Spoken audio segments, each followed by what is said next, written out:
en la enseñanza de la doctora Juana de Ángel, la psicóloga transpersonal, a través de Vivaldo, en la expresión de este libro Adolescencia y Vida.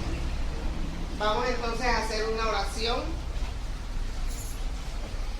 no para dormirnos, sino para unificar el pensamiento, interiorizándonos,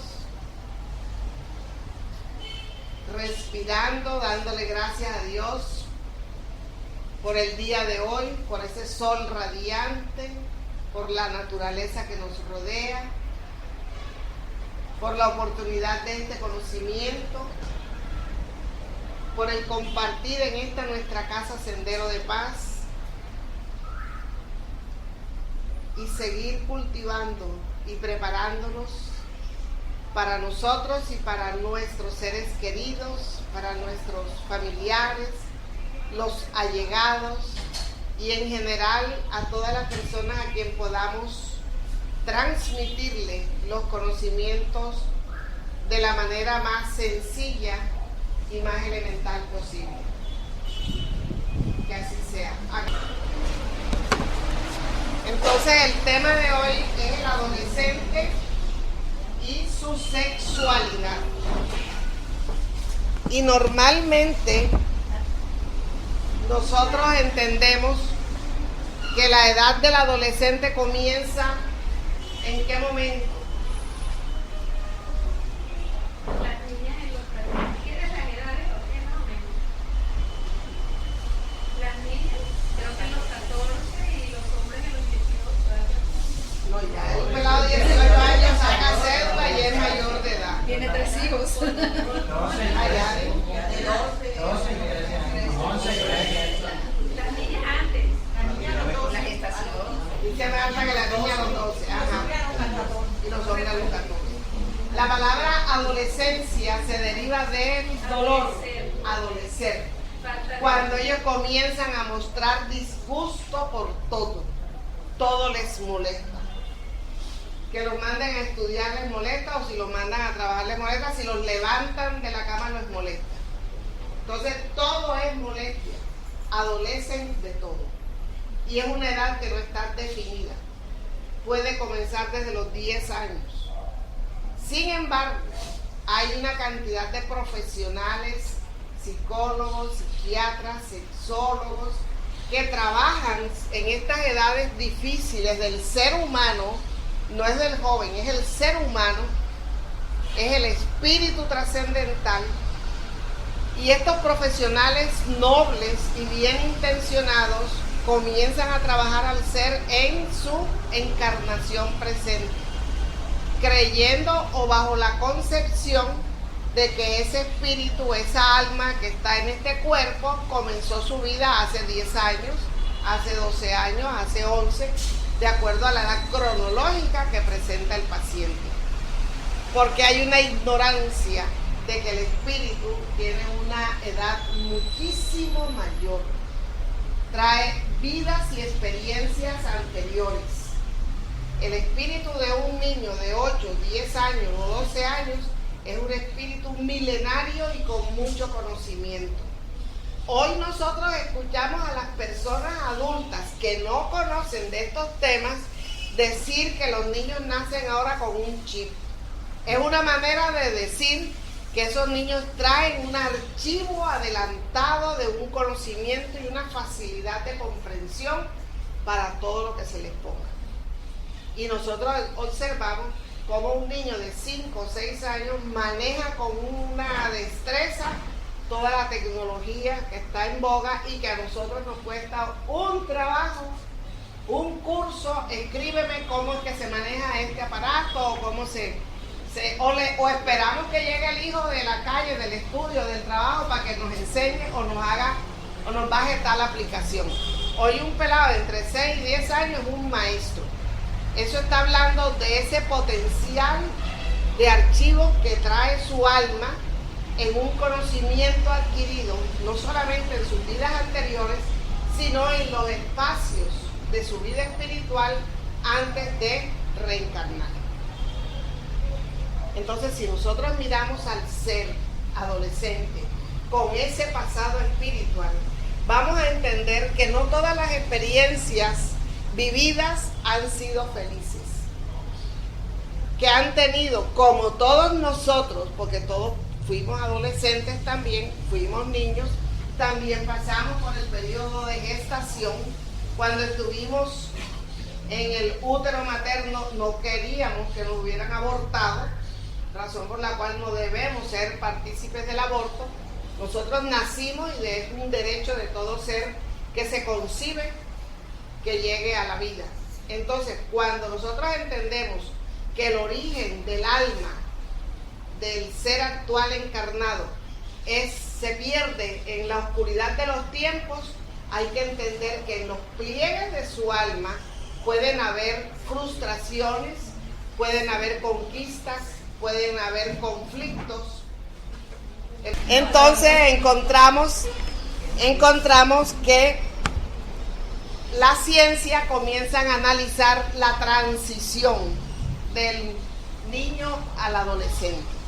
¿En qué momento esa transición se vuelve traumática? Y vienen esos estudios, empiezan a indagar qué fue lo que le hizo mal en la infancia y buscamos en el hogar la ausencia de un padre, el mal ejemplo de una madre, digamos el entorno del ambiente, una serie de cosas, y no buscamos en el ser espiritual, que es donde está realmente escrito el conflicto que el ser trae, que el propio ser trae. Nosotros podemos ver casos de hogares disfuncionales con hijos ejemplares y viceversa. Hogares ejemplares con hijos disfuncionales. Entonces la problemática es individual y allí es donde la doctrina espírita, a través de los estudios que nos brinda Juana de Ángelis, vamos a encontrar los suficientes resultados a través de la práctica de los hábitos que deben inculcarse en los niños. Encontramos que la sociedad contemporánea se encuentra en estos momentos en un grave problema afrontando conductas irregulares. ¿Qué es una conducta irregular?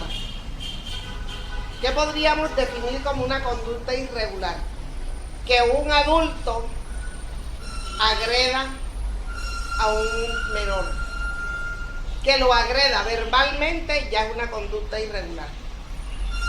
Que un adulto, sea hombre o mujer, agreda a un niño físicamente, lo golpee, lo castigue con látigos, castigos físicos, eso ya es una conducta irregular. Y psicológicamente también. Y si nosotros nos vamos más allá, el adulto que agrede sexualmente a un menor es muchísimo más grave. Y esa es una situación que la sociedad hoy por hoy está enfrentando. Y las soluciones por parte de los encargados en el Estado no llegan satisfactoriamente. Porque no hay solución sino castigo a una consecuencia de un acto que ya no se puede eliminar.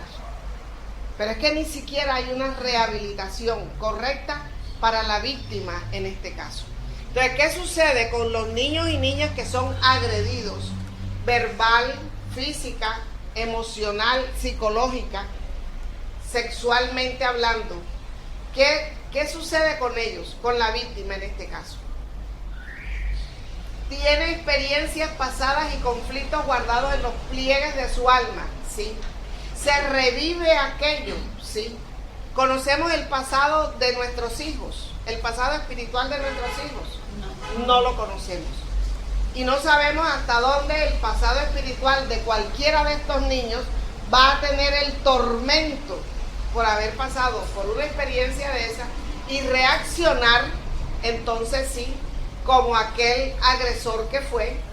Va a haber una conducta negativa para la sociedad, para él mismo, buscando entonces los caminos de la prostitución, del desagüe de aquel mal momento, de aquel veneno que tomó y que se da cuenta que no ha habido una situación que se ajuste a lo que él desearía.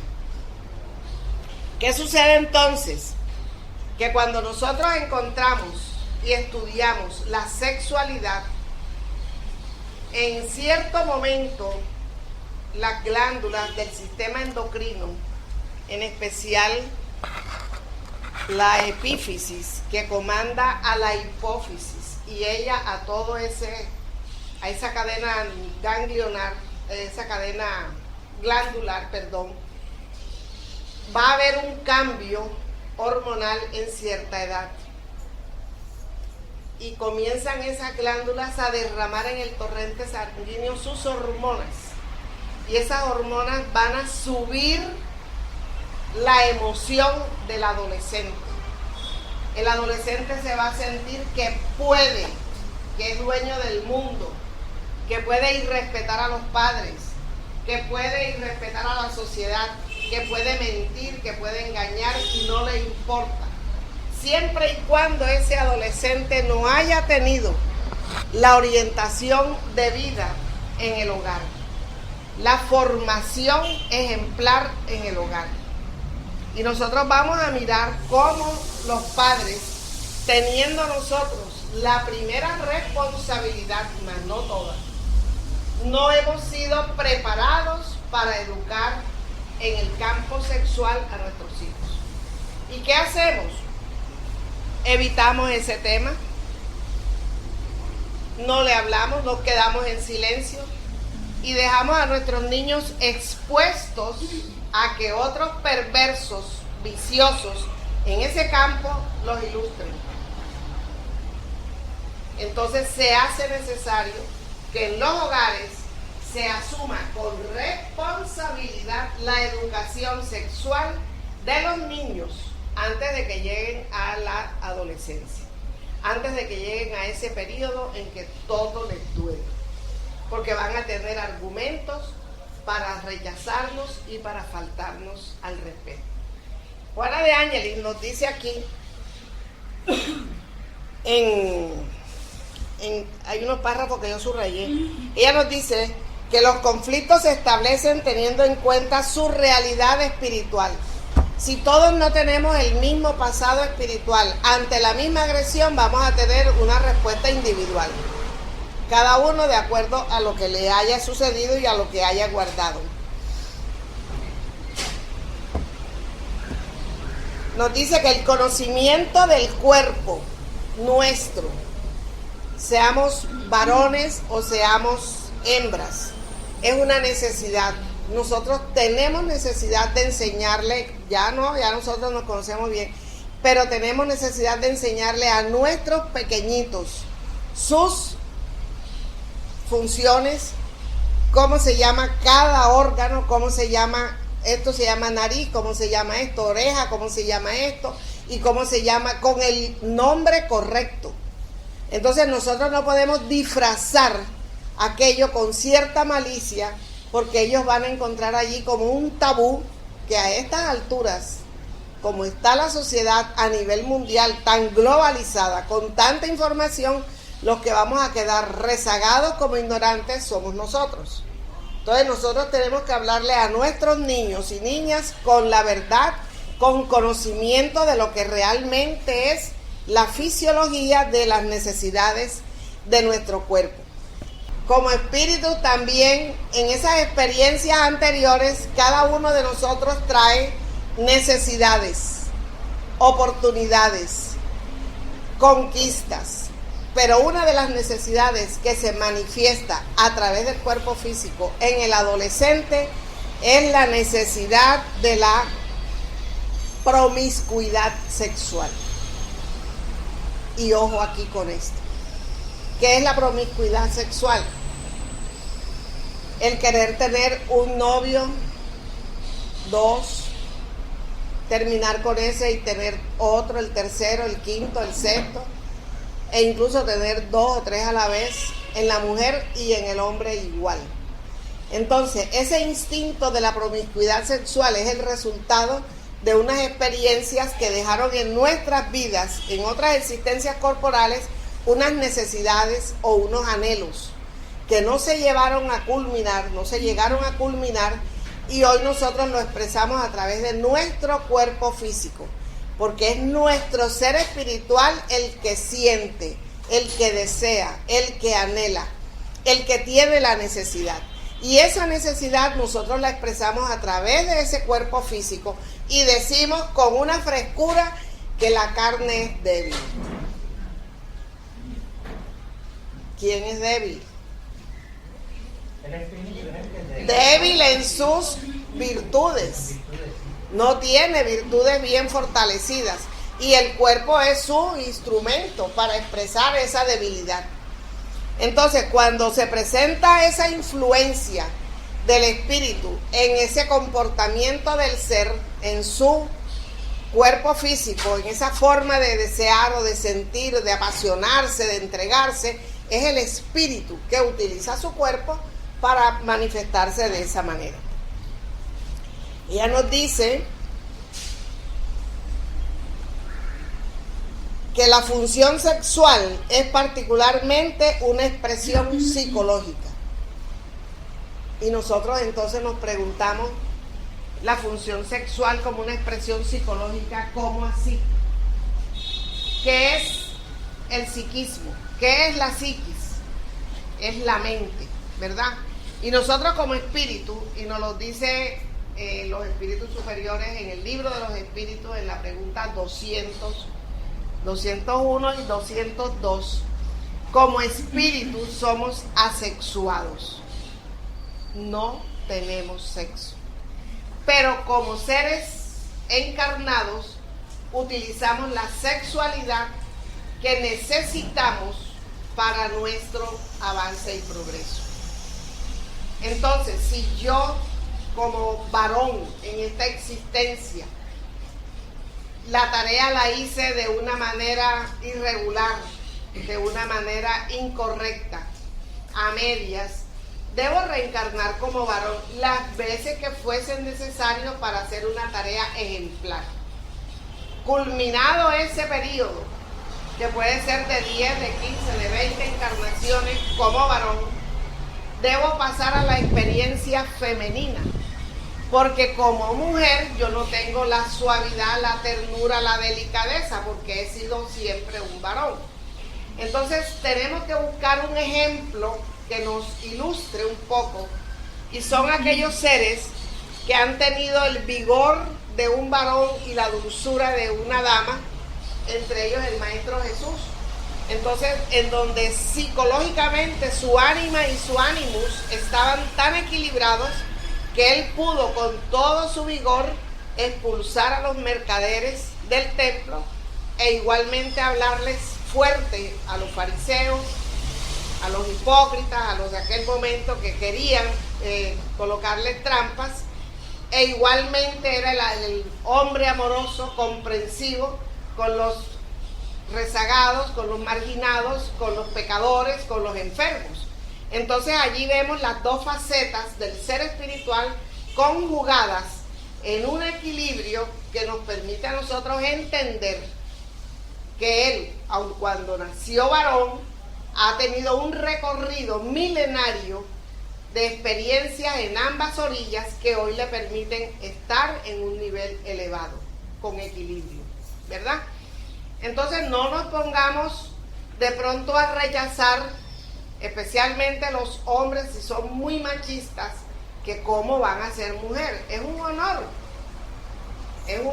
porque es una experiencia, la maternidad es una experiencia hermosa, la dulzura y la ternura y todas esas situaciones de la fuente divina que nos dan para poder manejar y ser el lazo de unión entre los hijos y los padres, solo la tiene la mujer. Y el ser que ha sido creado para su perfección, el ser humano, tiene que tener ambas experiencias para lograr ese punto álgido, que no se va a lograr en 5.000 años. Eso es mucho más lento, más extenso en cuanto al tiempo y al espacio. Vivamos la presente existencia en las condiciones fisiológicas, sexuales, que nos corresponden con gran amor y con gran energía. Cuando hablamos de ese torrente de hormonas que caen al flujo sanguíneo nuestro y nos prenden y nos hace sentir fuertes, que nos podemos llevar el mundo por delante. Toda esa energía hay que aprovecharla. Hay que aprovecharla en ese momento del adolescente. Y están allí los grandes deportistas en esa edad campeonando. Nosotros, Colombia tiene ahora mismo un liderazgo en los deportes. Es decir, estamos marcando pautas. Porque hay competencias de 15, de 16, de 17, de 18, de 20 años en donde nuestros deportistas están sobresaliendo. Ellos no les da tiempo de pensar en una canalización sexual promiscua, porque su energía se está canalizando en un arte, en un deporte o en una ciencia, en un estudio. Y allí se va a preservar la perturbación que puede acarrear la falta de orientación sexual adecuada. Dice que ellos pueden tener, los jóvenes, inseguridades y miedos que proceden de actividades mal vividas en las jornadas anteriores que imprimieron matrices emocionales o limitaciones orgánicas, deficiencias o exaltación de la libido, preferencias perturbadoras que exigen correcta orientación, así como una terapia especializada. Entonces, allí es donde juega un gran papel que los padres conozcan lo que va dándose en sus hijos cuando van llegando a esta edad de dolor, de adolescencia, de problemas, pues se vuelven muy problemáticos, rebeldes sobre todo. Cómo se debe tratar al adolescente y cómo se le debe orientar en su ámbito sexual. A los padres les cabe la tarea inicial. Sin embargo, si no tienen los padres los debidos conocimientos sobre esa conducta sexual, muchas veces se ponen tan sobreprotectores que tecnológicamente castran a los hijos por medio de un silencio embarazoso. No tocan el tema, dejándolos muchas veces sin información, a fin de que ellos aprendan con compañeros viciosos y pervertidos, los que emancipan sin orientación psicológica para que atiendan a los impulsos orgánicos. Van a encontrar quien les diga, tú puedes tener un récord de 7 relaciones por noche. Entonces vienen unas competencias de esa índole en donde va a haber, además de una degradación, va a haber una problemática orgánica, va a haber un cansancio, un desgaste, y aquellas energías que pueden ser canalizadas hacia la intelectualidad se van a quedar regadas, ¿verdad? No va a haber un crecimiento ético y académico en este ser. Normalmente los adolescentes se reúnen en grupos intercambiando opiniones y experiencias, muchas de ellas de curiosidad, y van entonces a entender lo que el otro ha vivido y lo que el otro le expresa y lo que el otro le estimula. Dice, porque aquellos muchas veces son profesionales del vicio del sexo, que los seducen mediante imágenes de los perversos y malsanos medios de comunicación o de la prostitución disfrazada, hoy de intercambio sin compromiso, para satisfacer aquellos impulsos orgánicos o de perversión mental en relaciones tan rápidas como insatisfactorias. Entonces no se le da a la relación sexual el valor que tiene, el respeto que necesita, la precaución que con ella se debe tener. La sexualidad es algo hermoso y sagrado, con amor bien sentido, bien canalizado, bien orientado. Y entonces, ¿qué sucede?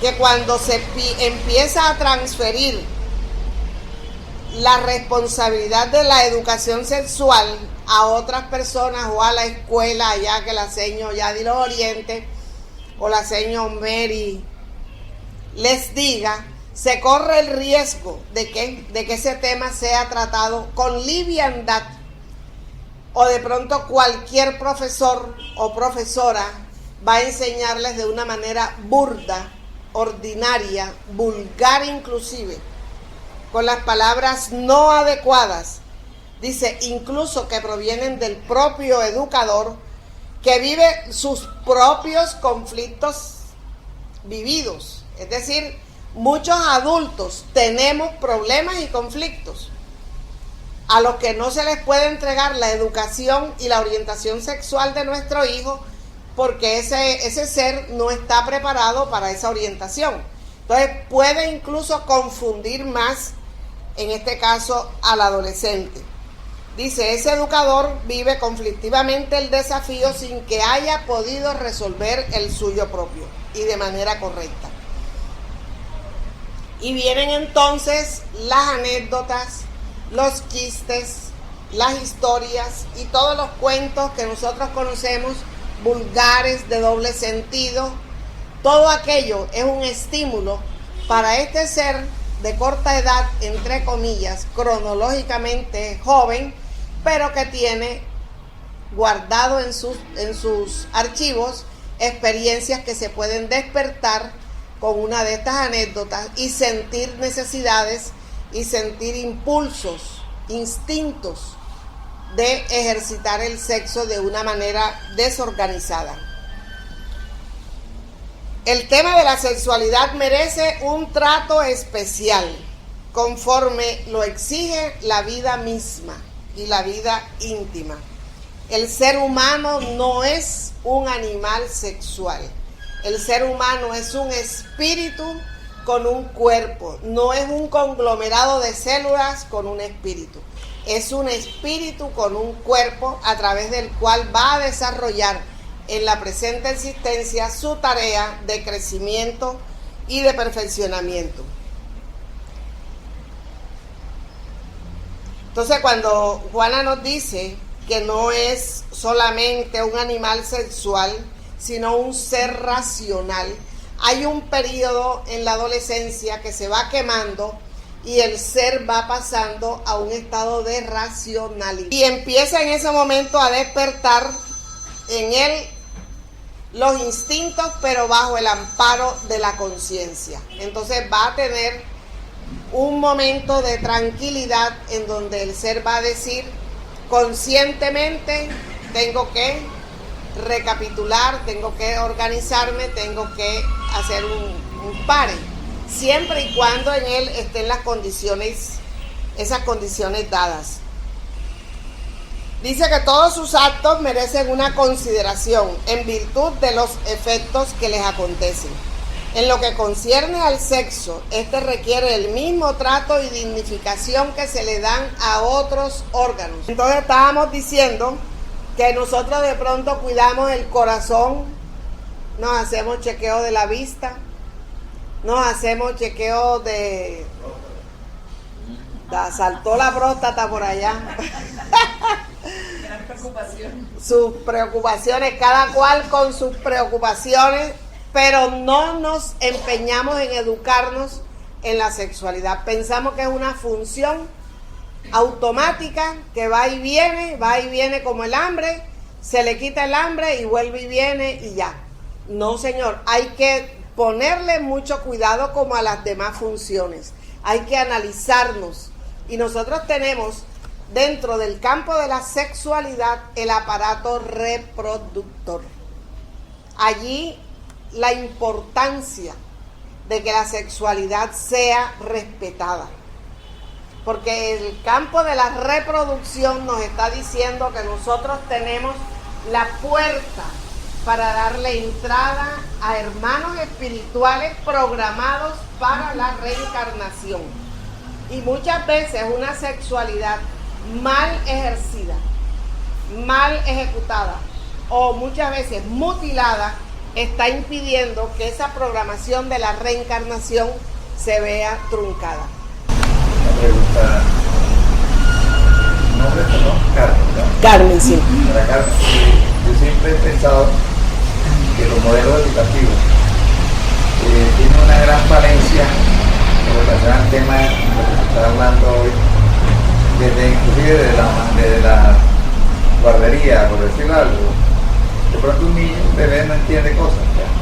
Pero ya un niño de 10 años, 11 años, y además con toda esta información que hay a través del medio, internet, las informaciones le llegan de una forma inmediata. Entonces, el modelo de educación nuestro, que de pronto no sé de otros países que no conozco, tiene un abismo tan grande que resulta que ese alumno, ese joven, ese niño joven, llega a ser profesional, llega incluso a ser un profesor y termina al final sacando a una niña de la universidad siendo profesor. Hay unas cosas que no van, o esa joven no tuvo la preparación durante todo su crecimiento y sucede lo que pasa. Ahí vienen muchas cosas de las mismas prostituciones, las niñas prepago, del homosexualismo y en fin, cosas que van saliendo en este mundo. Entonces yo pienso que todo eso viene lógicamente nace de la educación, independientemente de la de los padres que no tienen tampoco las herramientas, ¿ya? Y mucho menos la parte educativa no ha hecho un paréntesis que ha dicho que en cada nivel debe haber un sexólogo o alguien que oriente a los jóvenes, y a jóvenes en general, hombres y mujeres, para que en la vida se preparen, lo que está diciendo, canalizar esa energía, en fin, que le saque el máximo provecho a su vida y ver los resultados. Incluso ni siquiera tiene que esperar a los 50 años, de pronto al año siguiente, al mes siguiente, y ven el cambio, pero nadie, ninguna persona, ni las instituciones han hecho, todavía hoy en día, ni siquiera incluso la familia, porque es que la familia... ¿Cuál es el papel de la familia? Señorita, deje que el Señor se exprese. Es que nos tiran todo. No, usted no está mirando nada, deja que él hable. Yo estoy diciendo en general, la parte educativa, y incluso nosotros, cada uno, como usted lo dijo, fuimos niños, fuimos adolescentes, pasamos, o sea, no es culpa nuestra, simplemente algo que no está funcionando, llegamos a ser padres y todavía estamos como al principio, estamos en cero, porque no ha habido una formación. No nos han preparado para ser padres y fue de lo que, creo que de lo primero que dijimos. ¿Qué nos corresponde a nosotros? Preparar a nuestros hijos para esa paternidad y esa maternidad con responsabilidad. Pero aquí hay un enfoque, Sol, deja para responderle su nombre. Carlos Arturo. Aquí hay algo que nos aclara y dice: la ignorancia es responsable por incontables males que afligen al ser humano y confunden a la sociedad. ¿La ignorancia de qué? Cuando tenemos universidades, tenemos posgrados, diplomados. ¿Qué es la ignorancia? Del origen espiritual nuestro, que muchas veces creemos, como nos lo enseñan las religiones, que el espíritu se forma en el momento en que nace, cuando mete el primer chillido, que le dan la palmadita y llora, que ahí llegó el espíritu. No, el espíritu trae una trayectoria ahí milenaria. Allí es donde está nuestra ignorancia. Como no sabemos lo que traemos nosotros, ni lo que traen nuestros hijos, los educamos como nosotros queremos o creemos. El sistema educativo, por supuesto, estamos en un país donde las religiones compiten, no por educar, sino por el poder. Entonces no se dedican en sí al elemento espiritual que hay en cada uno de sus feligreses. Este conocimiento sobre la preexistencia del espíritu nos da la clave para nosotros entender todos los conflictos que cada uno de nosotros podemos tener. Por eso nos dice que la familia da la orientación inicial, pero si la familia no conoce el pasado espiritual de los hijos, no puede orientarlos bien. ¿Cómo hacemos nosotros para conocer el pasado espiritual de nuestros hijos? ¿Ah? Esa es la pregunta del millón. Analícelo. ¿Qué es lo que le gusta? ¿Qué es la tendencia? ¿Cuál es la virtud? ¿Cuáles son las conquistas? Y a través de ese conocimiento usted no se le impone. Yo quiero que sea futbolista y el muchacho quiere ser músico. Nosotros tenemos muchos casos de músicos que terminaron medicina para complacer al papá, le entregaron el diploma y se dedicaron a su música. Entonces, ¿qué hizo el papá? Perder todo ese tiempo, perder todo ese dinero, y el muchacho hizo lo que quiso con 6 años de atraso. Entonces, conocer a los hijos es mirar qué les gusta, la muñeca, el camioncito, el baloncito, o como siempre pongo este ejemplo porque me impactó cuando lo leí, el Kim Patarroyo a los 6 años pidió un microscopio. Entonces usted tiene que saber para dónde iba él. Entonces, conocerlos no es verles la cara, no es peinarlos, no es vestirlos, es analizar sus gustos, sus tendencias, sus cualidades y sus defectos para poderlos corregir con mano amorosa pero firme. Usted no le puede decir a su niño hoy no y a las 2 horas, bueno, sí, haga lo que quiera, porque usted mismo no va a tener la coherencia en la autoridad. Él va a saber, ¿saben una cosa? Los hijos lo llegan a conocer tanto a uno y uno no se da cuenta de eso. Y ellos saben cómo lo manipulan a uno. Y saben, ¿sí o no? Y ellos saben, cuando ponen su carita de tití herido, que a uno le da una cosita. Y uno dice, y entonces uno dice que, ay, sería que fui muy fuerte, sería que... Y entonces uno empieza a mirar de qué manera lo complace sin que él se dé cuenta. Y ya él está esperando la complacencia porque él sí nos conoce a nosotros. Los hijos nos conocen a nosotros más porque nosotros no nos dedicamos a conocerlos. Entonces, conociéndolos, les vamos a dar la orientación, la rectificación y el impulso que necesitan en aquello que tienen como una conquista. Porque si su hijo es poeta o es un músico, es un filósofo y usted no lo apoya, él terminará haciendo lo que le gusta cuando se quite de encima el yugo de la paternidad y de la maternidad, el yugo del hogar. Quizá espera con ansiedad a los 18 años para emanciparse. Y eso es triste, porque lo ideal es que el hijo y la hija se sientan bien dentro de su hogar, que se sientan felices con su mamá y su papá, que sean amigos y le comuniquen lo que pueden, porque ellos tienen derecho a su espacio, de su intimidad. Nosotros creemos que tenemos el derecho de conocer todo. Nosotros tenemos que respetarle a los adolescentes sus escritos, su celular, porque ahí está todo, ¿verdad, mi? ¿Cierto? Ahí está todo. Entonces, cuando nosotros comenzamos con ese respeto, ellos también nos respetan a nosotros en el mismo campo, pero nosotros no podemos dejar de perderlos de vista en aquel crecimiento y en aquel proceso. Y ayudarlos y apoyarlos en eso que ellos traen para desarrollar, en esa canalización de sus energías. Y usted decía que el niño de 2 o 3 años no sabía, sabe más que el de 5. Por eso a los niños en esa corta edad, gateando se puede decir, no se les puede estimular con aplausos en cosas indebidas. Si el niño se cogió un muñequito ajeno y no lo quiere devolver, nosotros a veces queremos que se quede con el muñequito, ¿ya? O si hay otras cosas que ya más graves y se las guardamos y se las tapamos y no lo corregimos en ese momento, resulta que el niño trae una cleptomanía de vidas anteriores y no encuentra aquí quien se la erradique.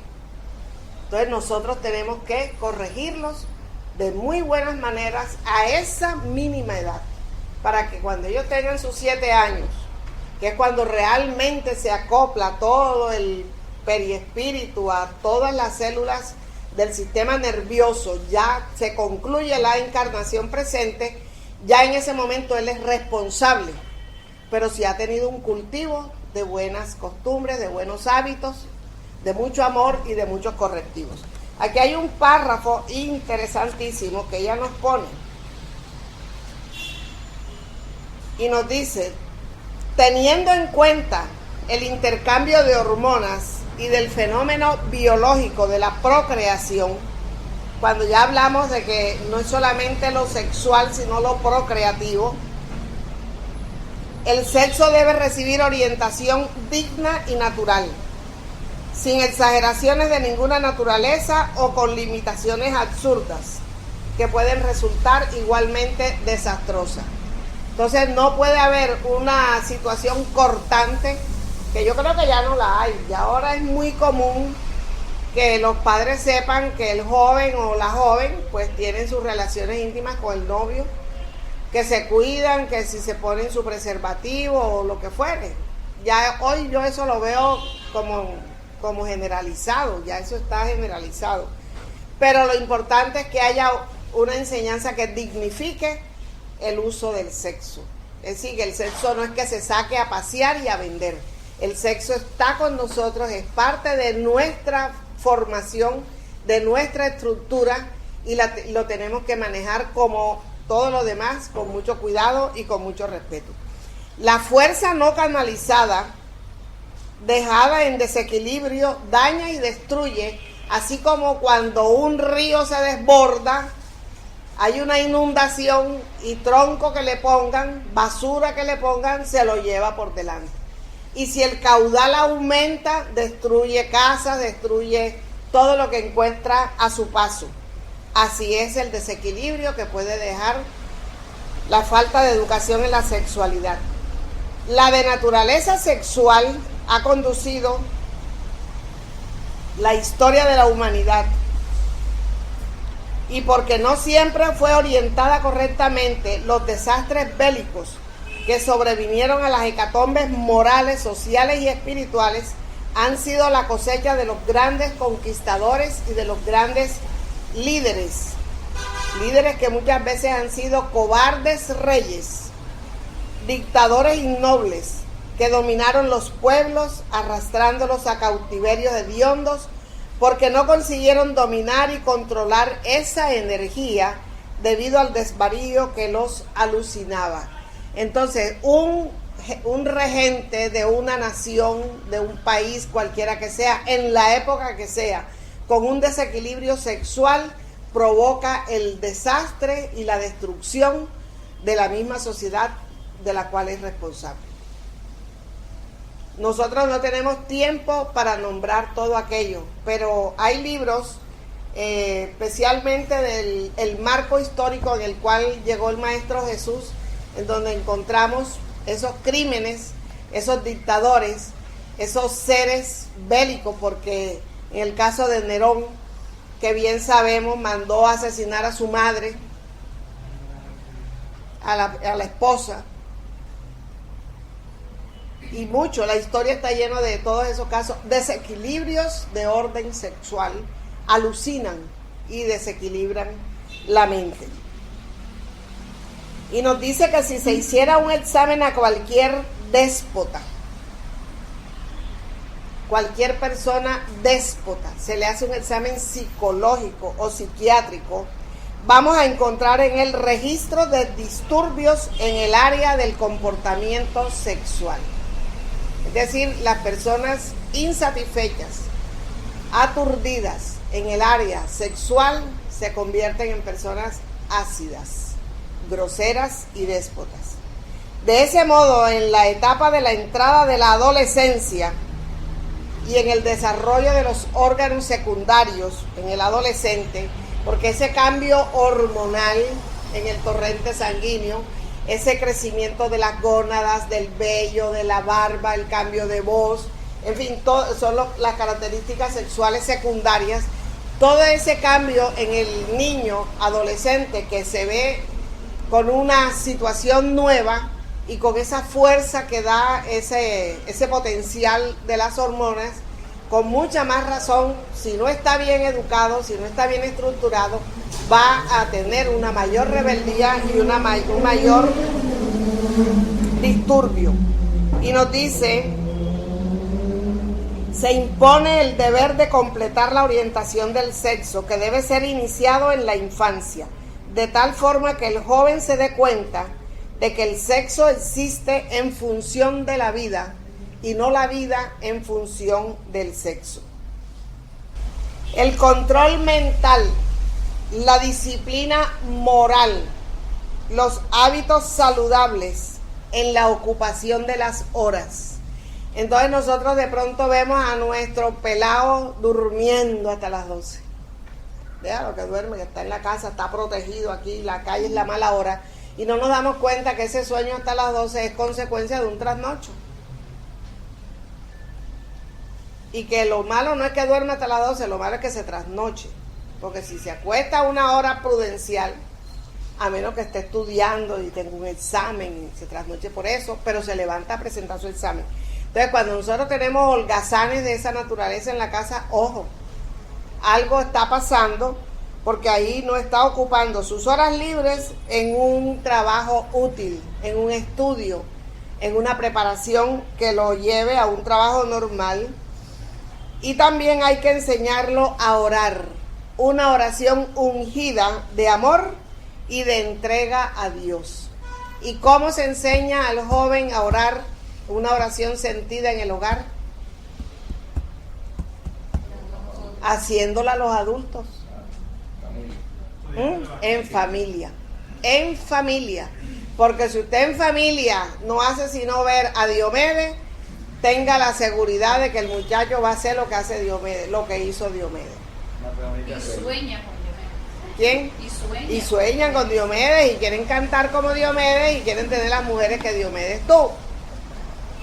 Entonces, esa es la enseñanza. Pero si nosotros le hablamos con claridad de una doctrina que nos está enseñando y que este libro yo lo considero un tesoro, no lo hay en Cartagena, es valiosísimo, porque este es apenas el segundo capítulo.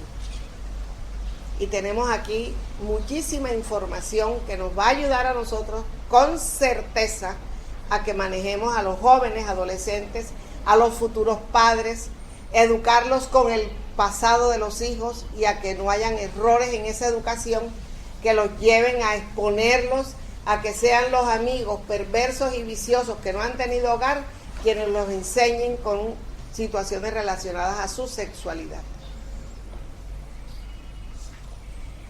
Para cerrar, ya cerramos con este parrafito que dice: sexo sin amor es agresión brutal en la búsqueda del placer de efímera duración y de resultado desastroso por no satisfacer ni apaciguar. Cuando el sexo es usado como un instrumento de desesperación o de fuga, menos tranquilidad proporciona. Teniendo en cuenta la permuta de hormonas, este fenómeno biológico se puede convertir en un instrumento de paz y de liberación. Entonces, ¿el sexo es bueno? Sí. ¿Es bonito? Sí. ¿Respetado? ¿Con amor? Sí. Es el ideal. Entonces, ¿alguna pregunta, Sarita? Todo claro. No, todo claro. ¿Verdad que sí? Sí, tenía una duda con respecto a lo de que si los adolescentes podían tener relaciones sexuales de la clase. Quedó claro que sí puedes. Con responsabilidad. Y con el piso de tu mamá que conozca el novio. Bueno, mis hijos, no. Ah, bueno, ya está preparando la noche buena esa. Pues ya tu mamá sabe, pero con respeto, bien traído, bien educado, no va a ser un barbachán de eso por ahí. Nada de eso. Y Sergio no tiene pregunta. Adolescente Sergio. Lo más hermoso que yo puedo analizar de esta conversación Ajá. es cuando la doctora habla sobre nuestra juventud deportiva. Es Claro, lo más hermoso que yo veo, claro. porque es una juventud que no está perdida ni en la droga ni en el sexo. El deporte salva vidas. Es lo más hermoso. Salva juventudes. Cuando la Chechi Baena, la recuerdan, patinadora, cartagenera, ¿a qué edad consiguió su primera medalla de oro? Pequeñita, es que ella empezó muy jovencita. Pero es que esa edad que es, tarde uno viejo ya no coge el patín, se revienta uno todo. Tiene que ser desde la infancia. ¿Ah? Ella tuvo su primera medalla de oro a los 14 años. Y aquí pasamos la historia de Mariana Pajón. Antes de esa medalla de oro olímpica, unos 7 meses antes se reventó la clavícula, el esto, y con grapas y el médico le dijo, no puedes correr. Y se hizo todo todo el ejercicio que tenía que hacer y el adiestramiento, y su sueño era el oro olímpico. Y lo logró. Había espacio para pendejadas. Ahí no había espacio para nada. Su disciplina y su entrega. Es que el deporte es una tabla de salvación. Y tenemos que ahí sí, ya y usted que es educadora, que haya deporte en el colegio, que no sea boxeo. Porque ya hay matoneo. Ya hay matoneo, ya hay de toda clase de agresión entre los niños y niñas. Y tristemente, espérate Diego, un par de niñas en Manizales, una de las ciudades más cultas de Colombia, más elegantes, niñas de bachillerato, filmadas, y está en internet, jalándose los pelos, tirándose al suelo, esmechándose, y alrededor aplaudiendo. Y grabando. Y quien con su celular grabando. ¿Ah? Eso es triste. Fue con cita, se citaron, vamos a encontrar más. Y ahí está el internet. Vamos a tener más adelante al señor Axel Renal hablándonos de los medios de comunicación y las responsabilidades que tienen en enfrentar a la juventud con toda esta información tergiversada y equivocada. Bueno, Diego, vamos para cerrar. 30 segundos, yo fui entrenador. ¿Tú fuiste entrenador? Claro, yo soy cinturón negro de judo. Ajá. Ese deporte es bueno, es limpio. Claro, el deporte más recomendado por UNESCO para niños. Porque precisamente no es Defensa personal. No, no he visto los golpes. No, pero nos enseña su defensa Para personal. los judocas es mejor correr. Ujú. No decir aquí corre un cobarde, aquí murió un valiente. No Oye, tengo cuando nada uno que tiene miedo, la adrenalina es tanta que uno se vuela la paredilla y al día siguiente usted no se lo cree, que yo me la volé. Exactamente, sí. Por la adrenalina, que es una hormona, y ahí te vas. Se le decía que hoy en día tengo estudiantes, alumnos que fueron míos, gracias a Dios, educados por el deporte, que hoy son grandes personas. Claro. Son transmisores de los buenos comportamientos, de los buenos hábitos. Entonces el deporte educa. Y miremos al revés. Nuestro querido Kipan Belén, que tuvo deporte, no lo hagas así, nos dio gloria. Nos dio gloria. Yo perseguía Grabando la historia. esos bolseos que eran incluso Sí. del otro lado del mundo, y el horario era otro. Espérate. Sí. Pero él no tenía la estructura para afrontar la fama y la fortuna. Exactamente. Y eso lo llevó a la vida. Luego ahí falló la sociedad, porque los niños no son ya del hogar, son de la sociedad. Ahí falla toda una sociedad y todo el Estado. Y las personas que lo rodearon a él, Claro. el mismo que Maradona. Fue precisamente la falta de educación, porque cada vez que ganaba, él pagaba, hacía lo que quería con el dinero.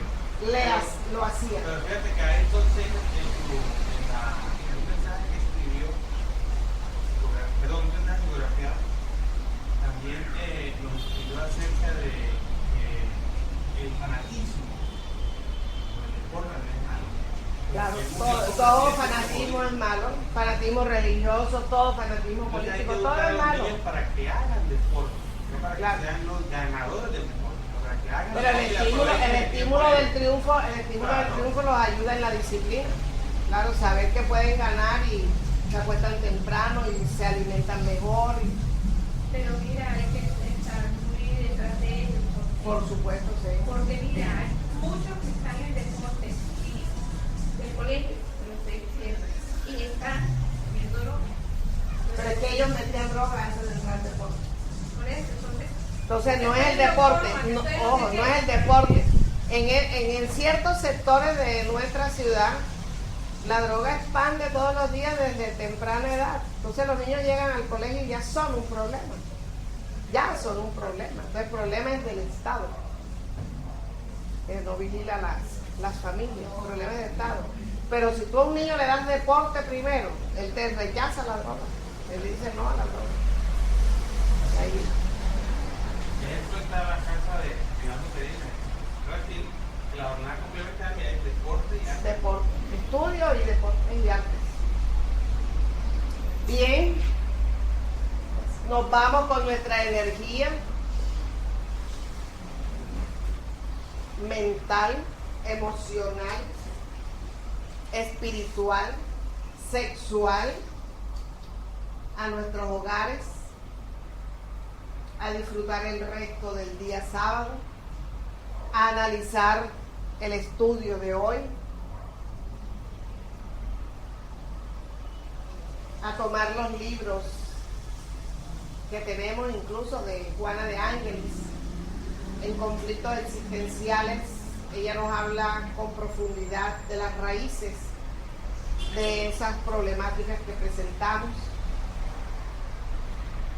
Y en este libro, que es dedicado especialmente a los adolescentes, para que los adultos lo estudiemos, ya que en nuestro momento no tuvimos este conocimiento, y que este conocimiento sirva para que nosotros eduquemos a nuestros sobrinos y sobrinas, sobrinos nietos o nietos directos, velar porque haya un direccionamiento correcto en el comportamiento, teniendo en cuenta que la espiritualidad de cada uno de los miembros de nuestra familia trae una trayectoria inimaginable, que entre nosotros mismos no nos conocemos suficientemente, y de allí que el hogar se convierta en ese taller para suavizar las aristas de nuestro carácter, de nuestras dificultades, pero el vínculo consanguíneo es el que fortalece el vínculo espiritual, a través del cual nosotros, como núcleo familiar prioritario, vamos a crecer, haciendo crecer a los seres que están en nuestro alrededor, en la familia. Respiremos, relajémonos y pidámosle al equipo espiritual presente, en este silencio interior que todos nosotros hacemos, que ellos derramen sobre todos los presentes y sobre aquellos miembros que no alcanzaron a llegar, sus energías y sus fluidos sanadores de equilibrio, y que cada uno de nosotros coloquemos aquí en estos momentos nuestro hogar, no como la construcción material, sino como el núcleo de los afectos con quien compartimos, para que nuestro hogar con sus miembros reciban esa ayuda de orden espiritual, de limpieza, de armonía, de amor, de comprensión y de entusiasmo por no seguir ignorantes y por prepararnos cada vez más y mejor para el manejo de nuestra vida y de la vida de aquellos que todavía dependen de nosotros.